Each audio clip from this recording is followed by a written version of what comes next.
Moving on right now, though, and illegal migrants will be given just 30 minutes in front of officials when they arrive to make their case for avoiding deportation to Rwanda. Home Secretary Suella Braverman has set out plans for a fresh crackdown on illegal migration as Britain faces a record number of small boat arrivals. This follows forecasts showing legal immigration is also unlikely to drop below pre-Brexit levels before the end of the decade. The Home Secretary's proposals to deal with that include raising the salary threshold for entry to the UK and limiting the number of visa holders' dependents allowed into the country with them.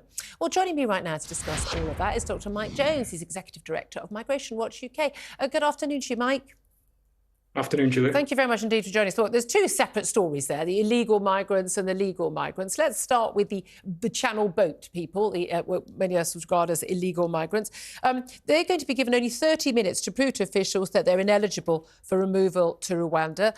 Staff are going to be trained up to make rapid decisions to determine on their arrival if they meet the 4 criteria that would enable them to be able to be deported.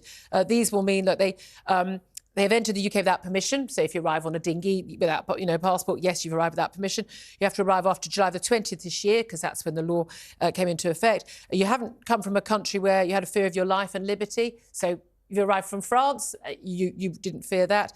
And they must not have leave to remain in the UK, which these people will not. So those people are basically going to be told, you've got 30 minutes, prove you've got a case, otherwise you're going to be gone. If they think they've got a case, then they've got 8 weeks, we understand. So apologies, I think 8 days. 8 days, yes, to actually provide paperwork. Is that reasonable? Is that fair? Yes, absolutely. As you say, there are 4 simple tests. Where are you from? Are you from an unsafe country or a safe third country like France?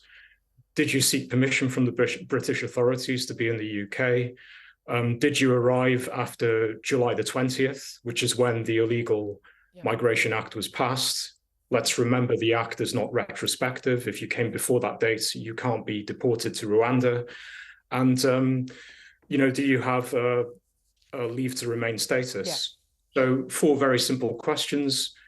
Shouldn't take more than 30 minutes. I'm sure the Home Office will have interpreters there, people that can speak, Farsi, Pashto, Arabic, Well, that's French. one of the concerns, isn't it? People arriving, they haven't got any ID on them often. I think 80-90% throw away their ID or leave it somewhere safe to recover at a later date. I don't know.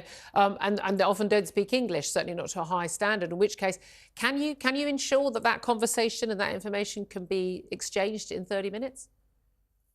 Yeah, they're simple questions. They're more or less yes or no answers. Yeah. And the Home Office is funded by the taxpayer. I know the Home Office is quite dysfunctional, and I've been very critical of the Home Office in the past, but it's not beyond their capabilities to employ interpreters and people to assist. We shouldn't have an entire migration policy based on a totally incompetent civil service in the Home Office. I mean, maybe if some of them actually turned up to work, that might help the whole procedure to go a bit more smoothly. I'm old-fashioned. I'm old-fashioned. If you're in the office, you can do the job. That might actually work better.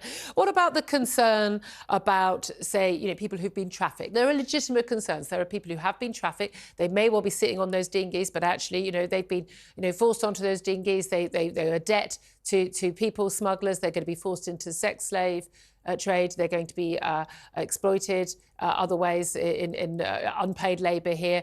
What do we do about those people? Well, during the interview, the asylum seekers will be asked, will being deported to Rwanda cause serious and irreversible harm? And if they answer yes to that question, then they have 8 days within where they can launch a legal case and submit evidence. Okay. So, the interview isn't the be-all and end-all. There is actually an avenue there for a small number of cases where an asylum seeker may have been, trafficked here illegally, or they may suffer from certain physical conditions and so on. Yeah. I mean, a lot of people will be concerned that we're not dealing with this issue enough, but some people say we need to have safeguards for the people who need them. Won't a lot of people just simply say, yeah, I've been trafficked? I mean, that's the thing, isn't it? It's much easier you can say that, and then you get a bit more time and you've got a good chance of not getting deported. In fact, you've got a pretty good chance of not getting deported anyway. We're only looking at, 4,000 people max getting deported if we ever see a single deportation. I think a lot of people will still play those odds, wouldn't they? Well, that's going to be the test. the big area where the Illegal Migration Act can be litigated is on the definition of serious and irreversible harm. And there's going to be a question mark on how the asylum seekers approach that and whether it can be exploited. And much of that is going to come down to the criteria and how the judges assess the evidence presented. Let's talk about the bid to tackle legal migration. I mean, this is the things I find extraordinary. Do you think, the government's been in charge of that all this time? It's still way, way higher than before pre-Brexit referendum in 2016 times. According to a new report from the Migration Advisory at the University of Oxford London School of Economics, they predict that the net migration to the UK, more people coming here than leaving, 600,000 last year. They're saying it's unlikely to go below 250,000, probably higher than that, even by the end of the decade. The Home Secretary says she's going to try and tackle this with, just having a higher salary threshold for people getting a visa, fewer dependents being allowed to come for graduate students and the like. Is that going to be enough to deal with the issue? Well, I mean, ultimately, you need a cap. The Australian-based the Australian points-based system works on that principle, and without the cap, standards will be debased, and ultimately you're going to have this process of the Home Office keeping the pedal to the metal on mass migration. And it's not just salary thresholds that have been debased, it's also the skills requirements. Yeah, because actually a lot of them are pretty low, the skill requirement, aren't they? Mike, we'll have to leave it there. It's Mike Jones, Executive Director at Migration Watch UK.